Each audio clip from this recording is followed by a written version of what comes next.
Okay, Facebook. Still talking. Just got home from work. A little sweaty, but I won't let the night be closed out without saying something one more time. Um, a little tired.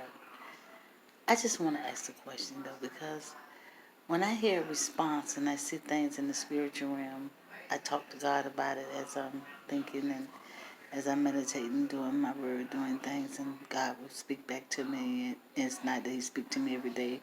I have my thoughts also, but also God have things that He put in my heart.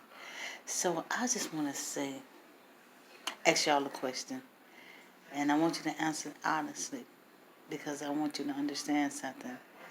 Because I know everybody on this planet have had struggles to get where they're at, and what they're doing, and how they had to go through to get it done, and all of the things that empowered them to be who they was. I have no hate for that. I don't hate a person. I don't dislike them because they went through a lot to get what they have.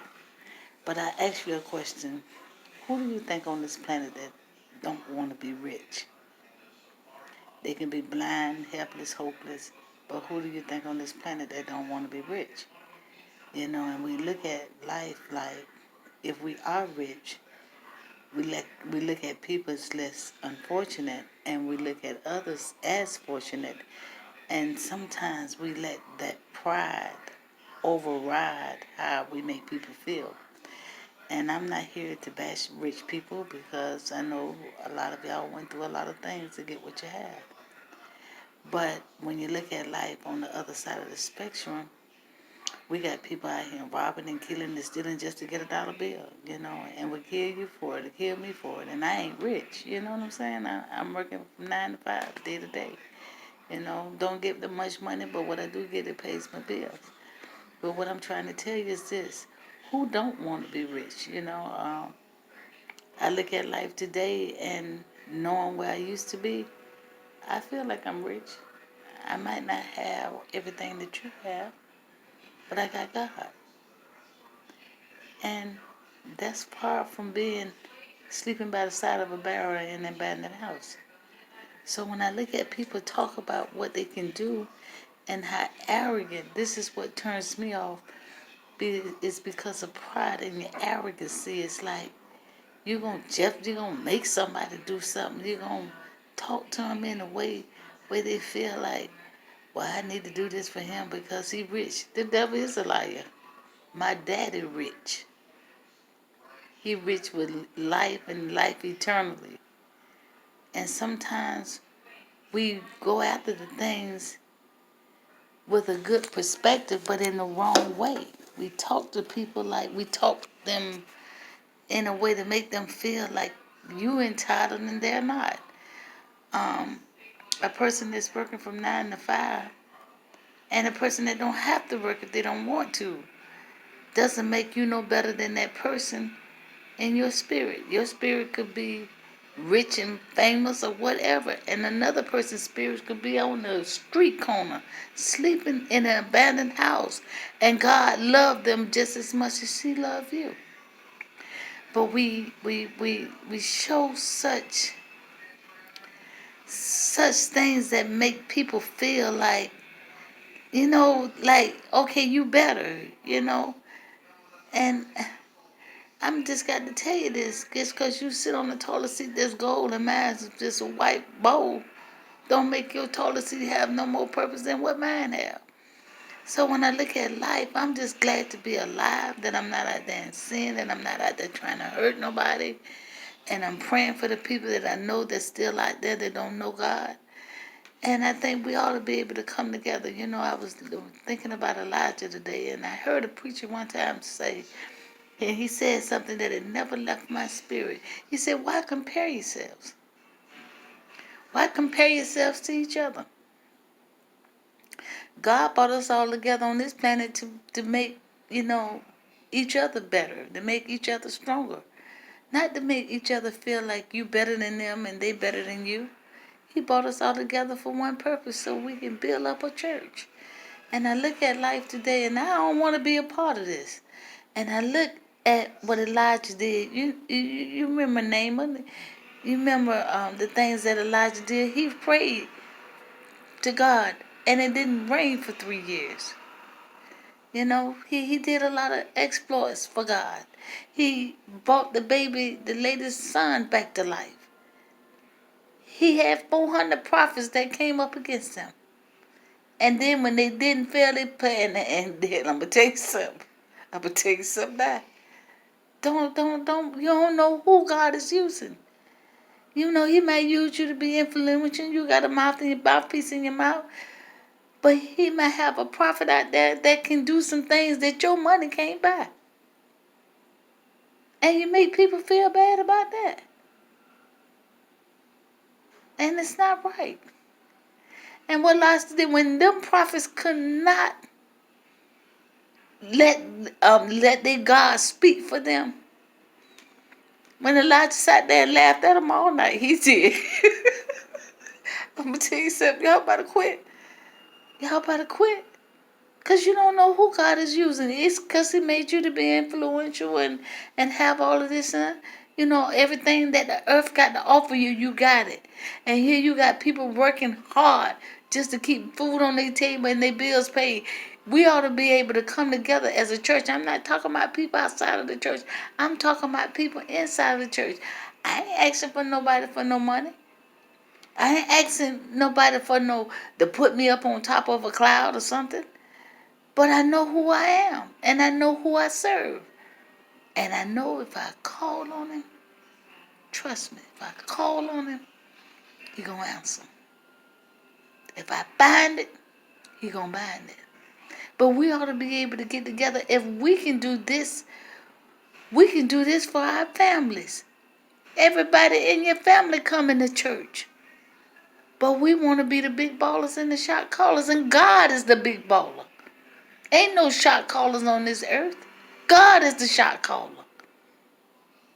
I just want to share that with y'all because I don't care what you think about me. I don't care how you see me, what you think about me, what you want to do to me. Whatever you do it quickly. Because I don't care. It don't matter to me. I died once and I ain't got to die no more. I know to be absent from this body is to be present with my Creator. And I'm just telling you something. It's a better way that we can do this. You ain't got to force nobody. You ain't got to bully nobody. You ain't got to make nobody feel bad to help you. You got storms and all kind of stuff going over this nation. And we ought to be praying about that. The little maid girl told Naaman, go see the prophet Elijah. And he told him to go get in some dirty water. And you know, we look at this word and we act like it don't mean nothing. It means a lot. It's real. It's real. Naaman didn't want to get in that water. But he did it anyway. And here comes somebody, Naaman wanted to give Elijah some gifts. And Gehazi went and got it. You see? Because that money. So money ain't important about everything. Elijah could have got all the gifts the man wanted to give him. He could have got every last one of them gifts. And been big balling, shot calling too. Sometimes God don't want you to have what other people have. Whatever God's purpose is for your life, enjoy it. But don't put other people down because they don't have what you have. Hey, I'm grateful. You in your big fine house? I'm in my little chicken coop. I'm grateful. I know where I come from, and I ain't ashamed to share it. So why we got to always be fighting against another, comparing ourselves against one another? You ain't no better than me because you rich.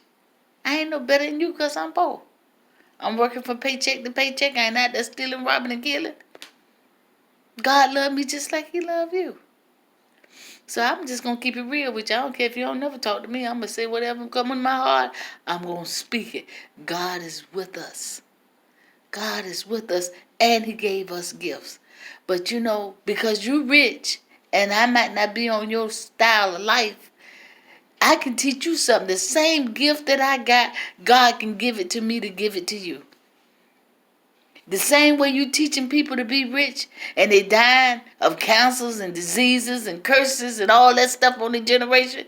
The same thing that God gave to Elijah, he can give to you.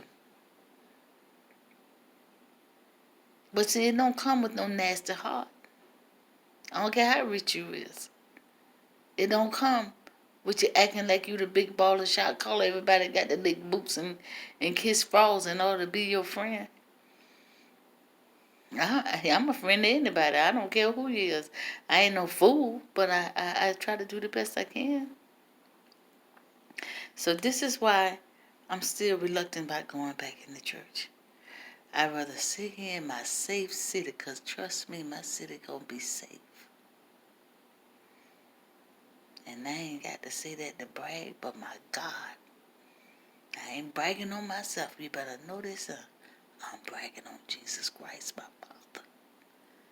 And ain't no weapon formed against this city will ever be able to prosper.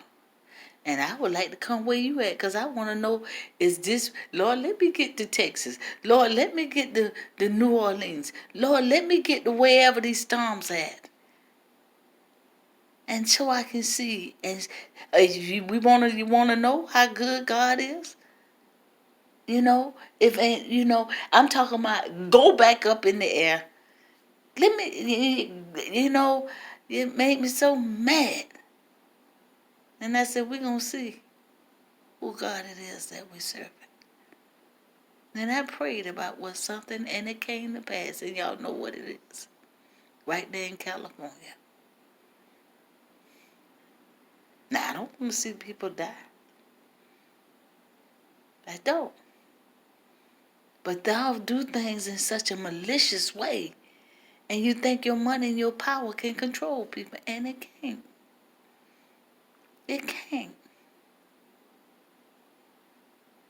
I'm just telling you how I feel about you. And I know you don't like me, but it's okay. God loves me. And I'm going to stand on his word. Now, you can come at me. You want to fight with me?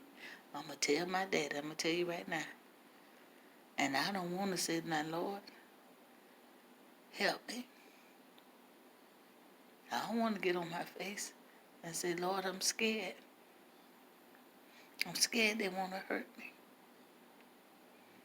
I don't want to do that. I got too many children, grandchildren I'm trying to raise to be at war with people in the church. We need to get ourselves together and get more holy and stop being so vain.